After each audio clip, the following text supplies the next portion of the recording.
आदाब नाजरीन, मैं आज आपके रूबरू फिर से हुआ हूँ the power of subconscious mind के दूसरे एपिसोड को लेकर के। जैसे कि आप जानते हैं कि पहले एपिसोड मैंने आपको सिर्फ एक इंट्रोडक्शन दिया था कि हम इस सीरीज़ में आगे किस किस चीज़ पे बात करेंगे और क्या चीज़ है जो आपके अंदर इतनी ताकतवर है जिससे आप अपनी ज़िंदगी को बदल सकते हैं और अपने नसीब को बदल सकते हैं और अपने अंदर खुशियाँ ला सकते हैं। हम बात कर रहे हैं कि हमारा दिमाग कैसे काम करता है और ये दिमाग की कौन कौन सी कड़ियाँ हैं जो हमें डायरेक्शन देती हैं डिफरेंट वेज में, जो हमें आगे ले जाती है। अब इसी दिमाग को जैसे हमने 3 हिस्सों में डिवाइड किया, कॉन्शियस, सबकॉन्शियस एंड अनकॉन्शियस। अब ये जो डिवीजन है हमारे ब्रेन का, ये किसी अलग उस आधार पे नहीं है कि अलग अलग खाने हैं हमारे इस खोपड़ी के अंदर और वहाँ अलग अलग हिस्से हैं या अलग अलग ऑर्गन हैं जो अपना अपना काम अंजाम दे रहे हैं, बल्कि ये एक्टिविटीज़ हैं। और उन एक्टिविटीज़ में जो हमारा जो ब्रेन है, इसका जो काम करने का एक तरीक़ाकार है, वो 3 हिस्सों में हमने डिवाइड किया है, कॉन्शियस, अनकॉन्शियस एंड सबकॉन्शियस। अब जो कॉन्शियस माइंड है, जिसको हम रेशनल माइंड भी कहते हैं, हम ज़्यादातर बात करेंगे कॉन्शियस एंड सबकॉन्शियस के बीच में, इसका कंपैरिजन और इसका कंट्रास्ट व्हाट इज, और इसका which one is the more powerful. वो जो है उसमें हमने ये देखा, जैसे मैंने पहली वीडियो में बताया कि आपका सबकॉन्शियस माइंड जो है वो 95% काम करता है और कॉन्शियस माइंड सिर्फ 5% पावरफुल है काम करने के अतबार से। अब ये जो तीनों एक्टिविटीज़ की मैं बात कर रहा था या इसके खानों की बात कर रहा था, ये एक्टिविटीज़ के आधार पे हमने जो इसको अलग अलग किया है, इसमें हमारे पास, हम इसको वॉकिंग और स्लीप माइंड भी कहते हैं, deep mind and floating mind भी कहते हैं, और इसी तरह से जो बाकी चीज़ें हैं, रेशनल इरेशनल माइंड भी कहते हैं। अब रेशनल माइंड हमारा कॉन्शियस माइंड है जो ये सोचता है कि भाई अच्छा क्या है, बुरा क्या है, और किस चीज़ को अडॉप्ट करना चाहिए, किसको नहीं करना चाहिए, ये आपका कॉन्शियस माइंड है। बट जो सबकॉन्शियस माइंड है वो कोई लॉजिक नहीं ढूंढेगा, कोई तर्क नहीं ढूंढेगा। वो जो आपका कॉन्शियस माइंड उसमें डालता है वो उसी को आगे चलाएगा और आपको गाइड करेगा।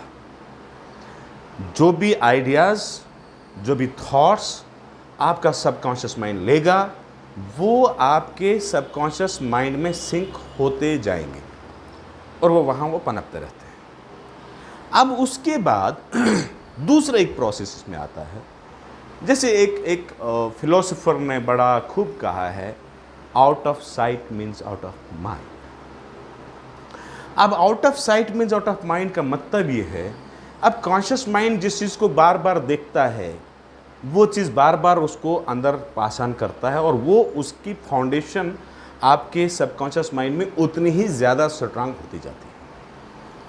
और जिस चीज़ पे आप बार बार तवज्जो नहीं देंगे, कंसंट्रेशन नहीं देंगे, वो चीज़ सबकॉन्शियस माइंड भी उतनी स्ट्रांग नहीं रहेगी।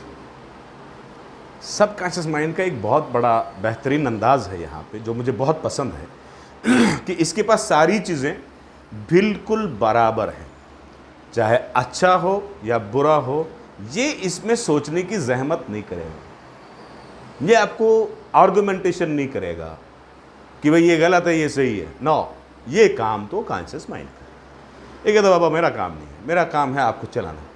I am the supreme, it is good, okay do it, it is bad, okay do it. वो कहता है कि यार मैंने तो इस पर सोचना ही नहीं, अच्छा क्या है बुरा क्या है, ये तो सोचना है आपका काम है भाई। और ये आप कौन है? ये है कॉन्शियस माइंड। इसीलिए आप जो भी देखते हैं, जो बात करते हैं, जिस माहौल में बैठते हैं, ये सोचना आपका काम है, क्योंकि उस माहौल को अडॉप्ट जो करता है वो आपका यही फ्रंट माइंड करता है, रेशनल माइंड करता है। और सबकॉन्शियस माइंड को जब वो पास ऑन करता है, वो जब एक बार एक्सेप्ट कर लिया उसने, और उसके ऊपर वो काम करना शुरू कर देता है। दूसरी बात ये है कि आपका सबकॉन्शियस माइंड जो है वो इनवॉलंटरली लेवल पे काम करता है, ये सॉरी वॉलंटरी लेवल पे काम करता है, वो इनवॉलंटरली नहीं है, वो इंडिपेंडेंट है, दैट्स नॉट डिपेंडेंट। अब डिपेंडेंट कहाँ है?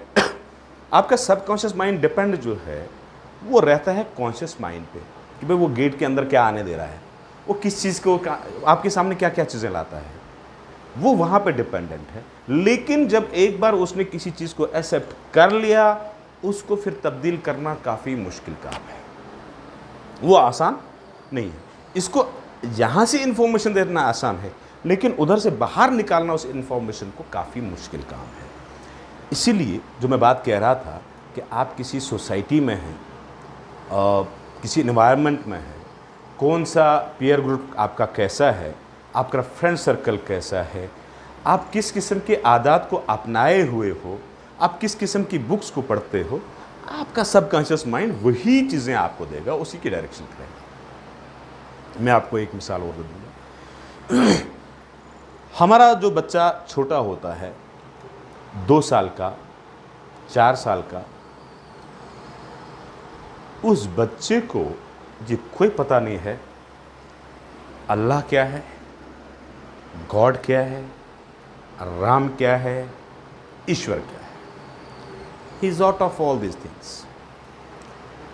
अब हर बच्चा अपने अपने माहौल में जो पलता है, उस माहौल में क्या चीज़ चलती है वो उसका कॉन्शियस माइंड ऑब्जर्व कर रहा है with the help of 5 senses organs, आँख, नाक, कान, ज़बान और स्किन।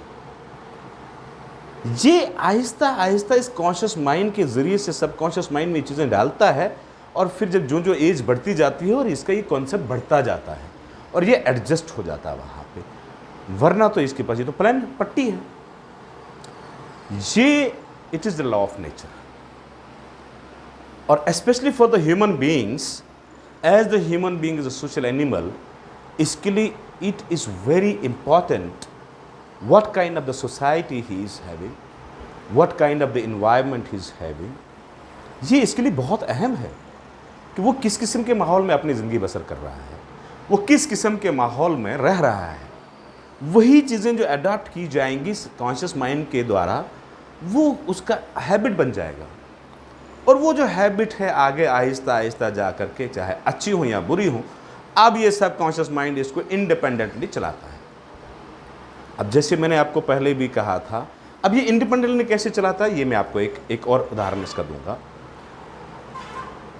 आपका कॉन्शियस माइंड कुछ देर के लिए सो जाता है, आप रात को नींद करते हैं, आपका कॉन्शियस माइंड सो गया, आपको कोई पता नहीं, अब अंधेरा हो गया, आप बेहोश हो गए, आपका हाथ पाँव कोई हरकत नहीं करता है, आँखें हरकत नहीं कर रही है, ज़बान हरकत नहीं कर रही है, यानी कि आपका कॉन्शियस माइंड अब रेस्ट कर रहा है बिकॉज ये थक गया है। लेकिन for your kind information, the subconscious mind is not in a rest.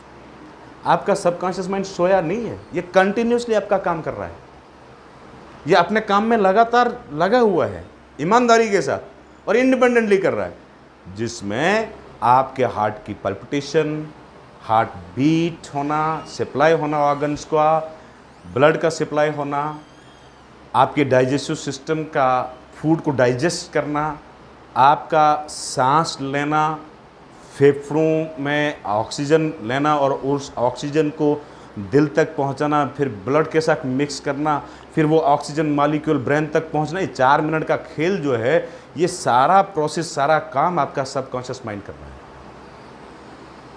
ये कॉन्शियस माइंड नहीं कर रहा। This is independent. अब it is working as per the law of nature. कानून, कुदरत ने इसको काम पे लगा दिया है, और आप जैसे इसको चला रहे हैं वैसे चल रहा है, काम कर रहा है अपना, और इस सबकॉन्शियस माइंड को आप कंट्रोल नहीं कर सकते। इसके बाद हम अक्सर और बेशतर अवकात में ये बोल देते हैं कि मेरे दिल में ये एक ख्याल आया था, मैं नहीं समझ पाया कि दिल में ख्याल कहाँ से आया। ख्याल तो इधर आता भाई, दिल में नहीं आता। और जिसको हम लोग दिल बोलते हैं ना, वो आपका सबकॉन्शियस माइंड ही है। आपको आज तक कोई ऐसी सोच नहीं आई होगी जिसके पीछे तस्वीर ना बनी हो, जो इधर ना ठहरी हो आकर के। बिना इसके एक गोला ऐसे धुंधला सा कुछ नहीं आया होगा। This whole is the game mind, game of the mind. और ये माइंड गेम जो है, इसको हमने अलग अलग नाम दे दिए। पोइट्स ने कहा दिल का काम है, लिटरेरी लोगों ने वो हाँ जोड़ दिया, ड्रामाटिस्ट ने कहीं और जोड़ दिया, सोसाइटी ने कहीं और जोड़ दिया। जबकि हकीकत ये है प्योरली हमारा कॉन्शियस और सबकॉन्शियस माइंड काम करता है और कोई चीज़ नहीं है। आपका लगाव किस चीज़ के साथ कितना है, जितनी वो चीज़ आपके सामने जितनी देर रहेगी उतना ज़्यादा उस पर असरात होते जाएंगे। जितना वो आउट ऑफ साइट हो गया वो आउट ऑफ माइंड होना शुरू हो जाएगा, चाहे आप कितनी शिद्दत के साथ उसके साथ रहते हैं, उस हैबिट के साथ रहते हैं। इसलिए बहरहाल मैं यही कहूँगा कि अपने कॉन्शियस माइंड को सही अंदाज में सही जगह पे इस्तेमाल कीजिएगा और कॉन्शियस माइंड से चीज़ों को चूज़ कीजिएगा, ताकि आपका सबकॉन्शियस माइंड जब आप पे कंट्रोल करना शुरू कर दे और आपकी हर चीज़ जो है वो ठीक चले।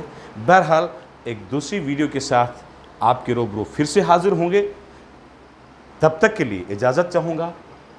हाँ, वीडियो को लाइक या अनलाइक जो आपकी मर्ज़ी हो वो करना ना भूलिएगा। हाँ, सब्सक्राइब ज़रूर कीजिएगा ताकि मुझे भी आपसे इस्लाह हो सके। इख्तलाफ राय का आपका भरपूर हक है, लेकिन तर्ज़ इख्तलाफ राय का भरपूर ध्यान रखिएगा। आदाब।